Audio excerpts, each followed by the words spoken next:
en Mateo capítulo 13, que no vamos a leer porque la tenemos fresca en la mente, pero sí yo quería invitarles a tomar otra lectura como complemento a Mateo 13. Y justamente se trata de Lucas 13. Y que usted ubique allí el capítulo 13 de Lucas y lo deja ahí pendiente en su mente.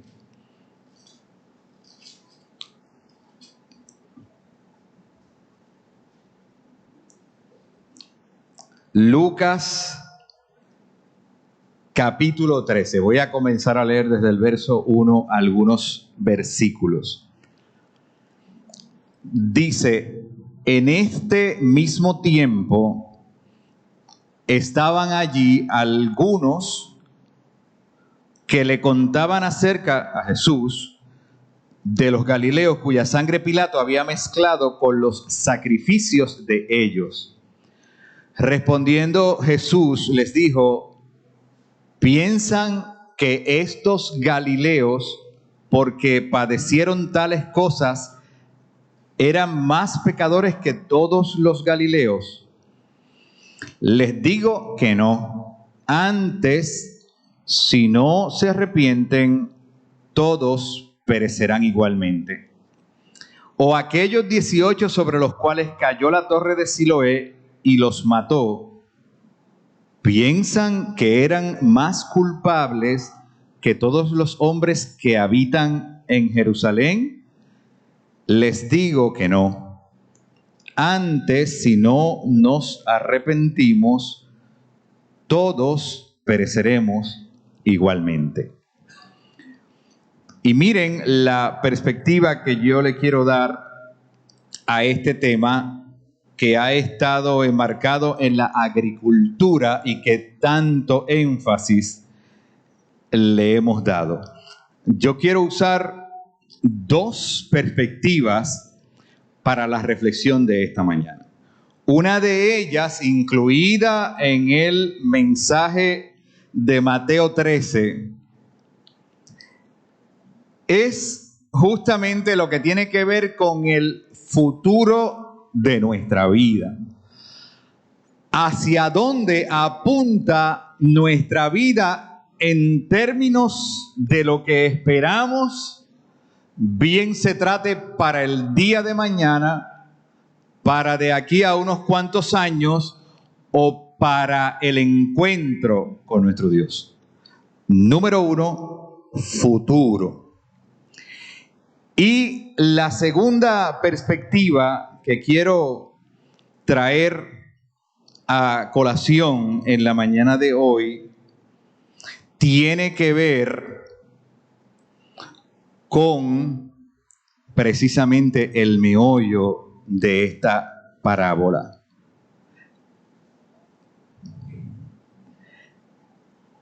¿Cómo operaban los sistemas de pureza en el tiempo de Jesús?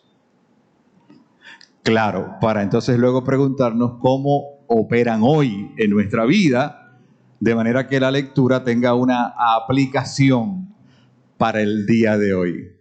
Así que les dije, número uno, el futuro, y número dos, cómo operan los sistemas de pureza en el tiempo de Jesús y cómo operan en el día de hoy.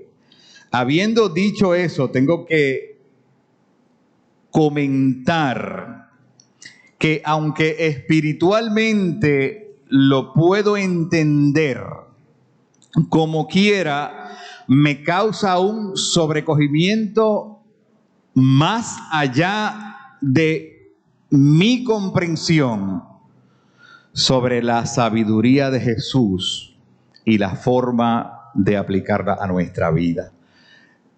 Yo creo, Sammy, que el tema no se agota aun cuando hayamos estudiado el mismo en la escuela bíblica y aun cuando estemos reflexionando hoy a través de la reflexión sobre el mismo porque, como les digo, para mí sobrepasa nuestro entendimiento, aunque el mensaje a través de la parábola Jesús lo presenta de una manera tan sencilla, con elementos que tienen que ver con algo tan conocido como es la siembra. Yo no sé si usted ha visto una planta de cizaña. ¿Alguien ha visto una planta de cizaña? Mírela ahí. Gracias, Rainer. Y la de trigo. Y son bien parecidas, ¿verdad que sí? Pues ese es justamente el problema que trae el texto que hemos considerado en la mañana de hoy. Imagino cómo fue el proceso de la revelación divina cuando Jesús estaba asumiendo la revelación de su Padre Dios. ¿Lo puede imaginar? Tenemos un rabino que ha sido enseñado desde su nacimiento en la tradición propia de su nación, ¿verdad? De Israel. Y al mismo tiempo, temprano en su vida, podemos pensar que desde más o menos los 10 o 12 años, ¿verdad? Había comenzado a recibir un entendimiento que era, si bien complementario, superior a la tradición de sus padres. Yo me ubico allí y tengo que pensar, tengo que imaginar el dilema de Jesús tratando de compaginar una cosa con la otra. Por un lado, la tradición judía muy estructurada con todo su formato de lo que debe o lo que no debe ser, y las cosas que alegadamente cumplen con el requisito de la adoración y del servicio a Dios. Y por otro lado, su padre, no José, sino su padre espiritual, el reino de los cielos, revelándole nuevo entendimiento a través de esa relación tan íntima que tenía con Jesús. Para que un día, después de ir hirmanando ambos componentes, es decir, la tradición, Jesús había dicho, yo no he venido a abrogar la ley, yo he venido a darle cumplimiento, por un lado, y por el otro, decirle a la gente de su nación, ustedes oyeron lo que les fue dicho, pero yo les digo y tal y tal y tal, ¿verdad? Entonces, una de esas enseñanzas está encerrada en este capítulo. Yendo al grano, me gustaría afirmar esas dos perspectivas porque, aunque puede haber otras, a mí me parece que son fundamentales para el entendimiento de este pasaje. La primera, les dije que tenía que ver con el futuro, con lo que está delante de nosotros. Y hay una palabra que recoge el sentido original, y esa palabra es un poco rara, pero es la palabra escatón.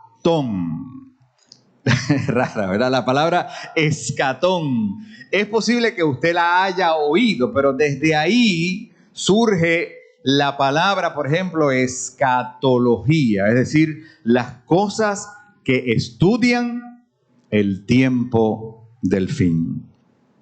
El término no es otra cosa que la dirección que lleva a este mundo hacia la consumación final de los tiempos. Porque este mundo, de acuerdo a la palabra, tiene un día final escrito en la agenda de Dios.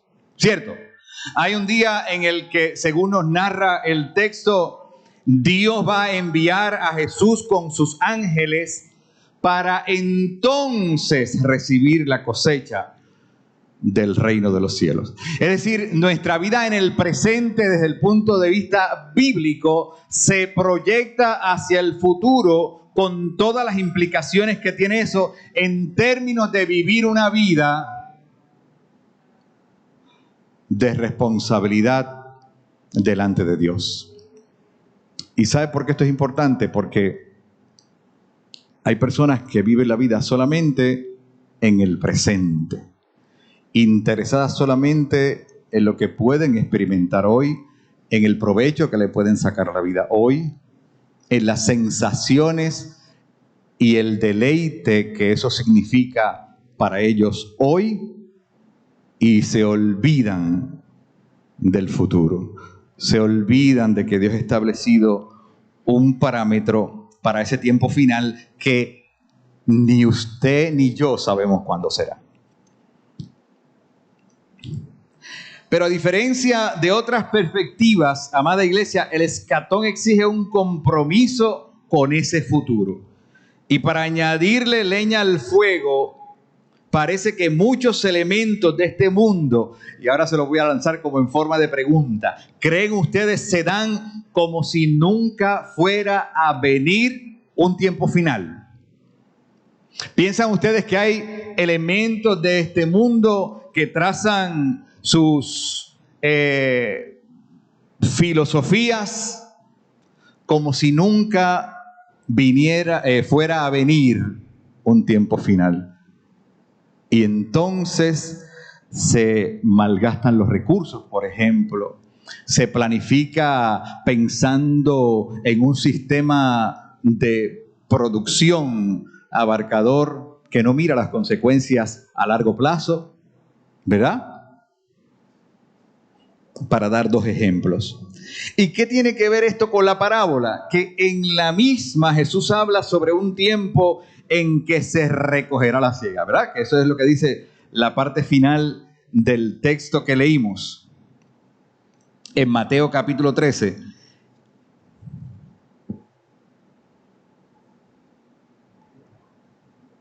Enviará el Hijo del Hombre a sus ángeles y recogerán de su reino a todos los que sirven de tropiezo y a los que hacen iniquidad, y los echarán en el horno de fuego. Allí será el crujir, el lloro y el crujir de dientes. Entonces los justos resplandecerán como el sol en el reino de su Padre. Y termina diciendo Jesús: el que tenga oídos, oiga. Es decir, el que tenga algún interés en lo que estas cosas tienen que decirnos, preste atención o estén alertas. Así que, amada iglesia, el resultado de nuestra vida, independientemente de la perspectiva que queramos enfatizar, dependerá de cómo hemos vivido aquí y ahora, en esta vida y en la oportunidad que nos da Dios en el momento presente. Nos jugamos muchas cosas, tomando en cuenta que habrá un futuro que está siendo dirigido por Dios. ¿Cuántos podemos afirmar en esta mañana que el futuro le pertenece a Dios?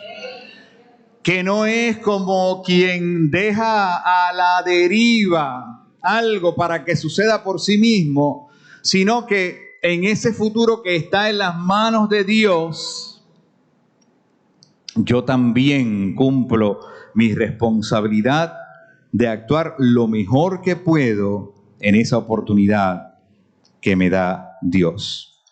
Si no lo vemos tan claro, es decir, si nuestra perspectiva sobre la vida se ha ofuscado de alguna manera, es justamente porque el sembrador malo ha hecho bien su trabajo de sembrar cizaña.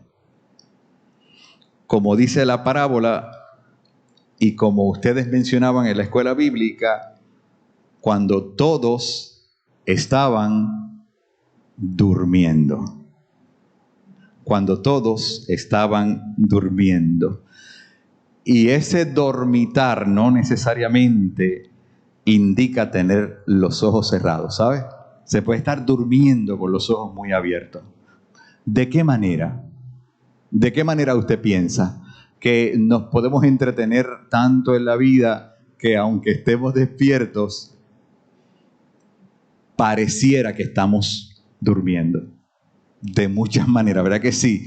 Con el entretenimiento, con el placer, con el poder, con el deseo de reconocimiento. Diga usted cuántas cosas podrían desviarnos de la perspectiva del reino de los cielos, encuadrada en esta parábola de manera tan magistral. Y este tema, amada iglesia, que les traigo en esta mañana sobre el futuro de nuestra vida como iglesia y de manera individual, está íntimamente relacionado con el segundo punto: la comprensión de cómo operaban los sistemas de pureza en el tiempo de Jesús y qué repercusiones tiene para nosotros eso hoy. ¿Y qué es un sistema de pureza? La palabra lo dice, ¿verdad? Cómo desde el punto de vista de la fe o de cualquier otro código, ¿verdad?, de vida o filosófico, yo puedo vivir una vida íntegra o pura, sin contaminación, ¿verdad? Esa es la pregunta clave sobre este segundo punto. ¿Cómo puedo yo ser más puro cada día? Note que el consejo de Jesús de dejar crecer la cizaña, dash maldad, junto con el trigo y no arrancarla, ¿hasta cuándo? Hasta el escatón, es decir, hasta el tiempo final de la venida del Hijo de Dios, a menudo choca con la manera en que hemos concebido la fe. Y creo que se debe a que el sembrador de la cizaña, de nuevo, ha hecho bien su trabajo. Pensemos en eso. ¿Cuáles son nuestros sistemas de pureza? Mire, por ejemplo, en el tiempo de Jesús no se podía tocar un cadáver porque ¿qué pasaba? El cadáver contaminaba a la persona. Y tampoco se podía tocar un enfermo porque la persona enferma nos transmitía la contaminación. Mire, y en esos dos ejemplos, ¿qué fue lo que hizo Jesús cuando se enfrentó al féretro del hijo de la viuda de Naín? Recuerdan que Jesús llegó a la aldea y entonces se encuentra que hay un funeral y ese día estaban enterrando al hijo de una mujer en la plenitud de vida. Jesús había aprendido que no se podía tocar un cadáver porque eso le podía contaminar, pero la revelación de su Padre le había dicho que el poder que le había sido conferido a él era más fuerte que cualquier contaminación. ¿Y qué hizo Jesús? ¿Siguió el consejo de su tradición o siguió el consejo de lo que su Padre les revelaba? Y Jesús fue y se acercó a aquel féretro y no le tuvo temor a la contaminación. Y el hijo de la viuda salió a resurrección de vida. El poder que emana de Dios muchas veces nos va a confrontar con lo que hemos aprendido de nuestra tradición. Oiga, una parábola tan sencilla, qué profunda es. Cuando yo tengo que confrontarme con lo que me está diciendo Dios y con lo que he aprendido en la vida. Y en el segundo ejemplo que les di, no se podía tocar la enfermedad porque contaminaba. Se le acercó por detrás una mujer con flujo de sangre durante muchos años. ¿Y qué le dijo Jesús? Apártate de mí porque me vas a contaminar. Algo ha salido de mí. Algo. ¿Y qué era ese algo? La virtud para sanar. Entonces, cuando asumimos la perspectiva desde la cizaña, podemos detenernos y tenerle miedo a las cosas, ¿verdad? Miedo a tocar, miedo a contaminar. Y entonces yo les pregunto, ¿hoy en nuestra sociedad operan sistemas de pureza también? ¿Ah? ¿Operan sistemas de pureza también? Como, por ejemplo, díganme ustedes. Claro, en la época post-pandemia tenemos que reconocer, ¿verdad? Obviamente, con la responsabilidad que tenemos en el sentido biológico, ¿verdad? Pero lo que queremos decir es que operan sistemas de pureza también. Y cuando vemos un deambulante, vamos a decir, una persona embriagada, no, nos puede contaminar, ¿verdad que sí? Nos puede contaminar, claro que le sacamos el cuerpo, claro que sí. Y puede entrar en conflicto nuestra fe y la revelación que Dios quiera darnos en un momento dado con eso que está aquí en mi cerebro sobre lo que he aprendido. Fíjense que a última hora la decisión la tomamos cada uno de nosotros dependiendo de las circunstancias, y eso incluye nuestra responsabilidad ante la vida y ante el reino de Dios. Pero cuando eso ocurra, yo creo que lo importante es pedirle revelación a Dios para que lo que diga Dios vaya por encima de cualquier cosa. Entonces tenemos que afirmar con Jesús que el diseño del mal también es estructurado, y todos los días, lo decían ustedes en la clase bíblica, todos los días está haciendo su trabajo y buscando las maneras de hacernos tropezar. Es decir, a mi juicio, esta parábola también enseña que además de esa responsabilidad que tengo delante de Dios, también tengo que estar alerta ante las acechanzas de esa cizaña personificando el mal.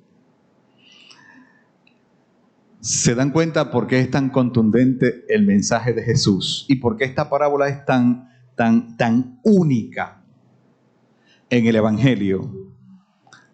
Precisamente, amada iglesia, porque rompe con el patrón establecido de mirar al ser humano como si se tratara de una entidad con dos aspectos separados, lo emocional, lo espiritual por un lado y lo físico por otro.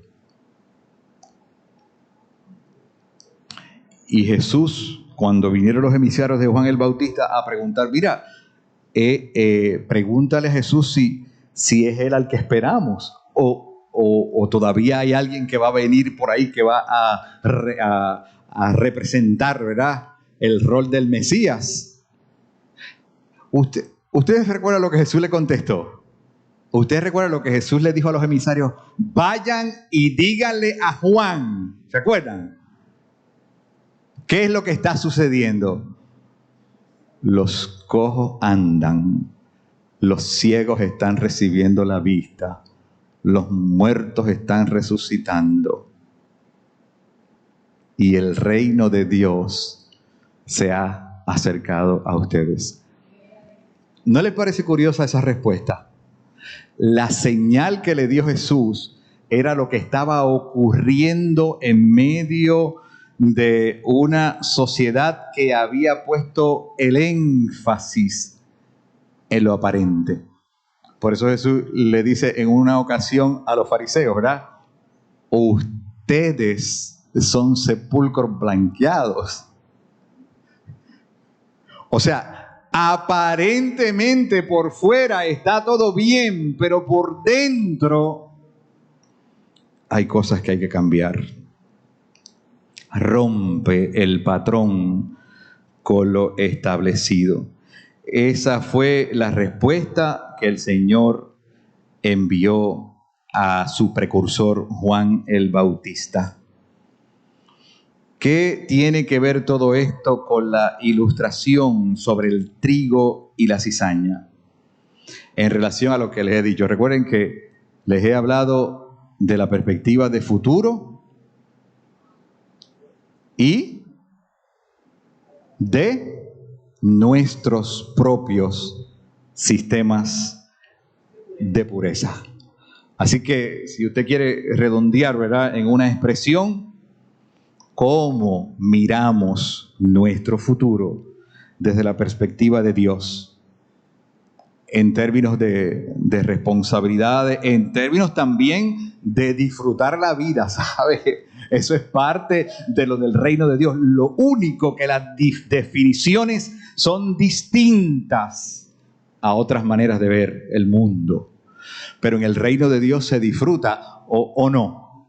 En el reino de Dios disfrutamos también. En el reino de Dios vivimos una vida plena. ¿Sabe? En el reino de Dios reímos. En el reino de Dios compartimos. Y lo segundo es que me contamina. ¿Haciendo qué me contamino? ¿Será únicamente las cosas físicas que están en el exterior? Como cuando Jesús dijo, lo que entra no es lo que contamina. ¿Recuerdan? Lo que entra al ser humano no es lo que contamina, sino lo que sale. Porque dentro del corazón salen. Y ahí empezó a hacer la lista, ¿verdad? Creemos que este es un mundo en el que hay que evadir a toda costa cualquier contacto con lo que nos pueda dañar, o es precisamente lo contrario, o es entre mezclando la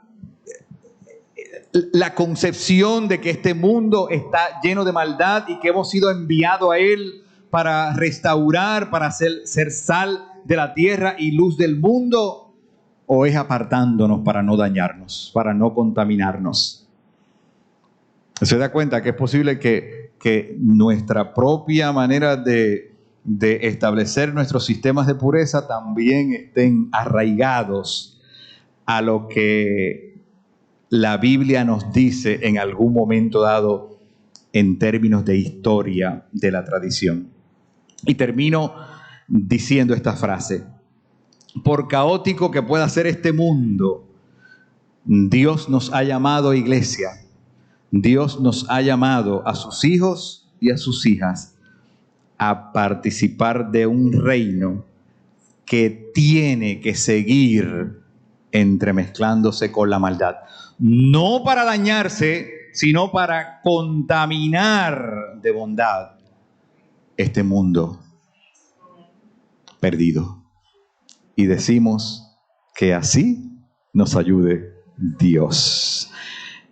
Entonces, en esta hora queremos invitar a la iglesia que esté en pie para tener un momento de reflexión, de intimidad con Dios.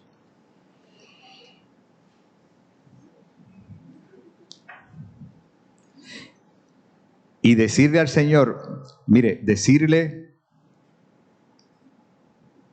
lo que tengamos dentro. Si es en relación a la palabra, decírselo a Él. Si es en relación a algún elemento del culto, decírselo a Él. Si hay un reconocimiento de la intimidad de mi ser, decírselo a Él. Y decirle a Él, oh Dios, mi vida a veces ha estado acechada por la cizaña, pero en este día levantamos nuestras manos para decirte, oh Dios, queremos seguir siendo trigos en un mundo angustiado, Señor, pero donde tu palabra nos invita a la reconciliación. En el nombre de Jesús. Te lo pedimos, oh Dios. Amén.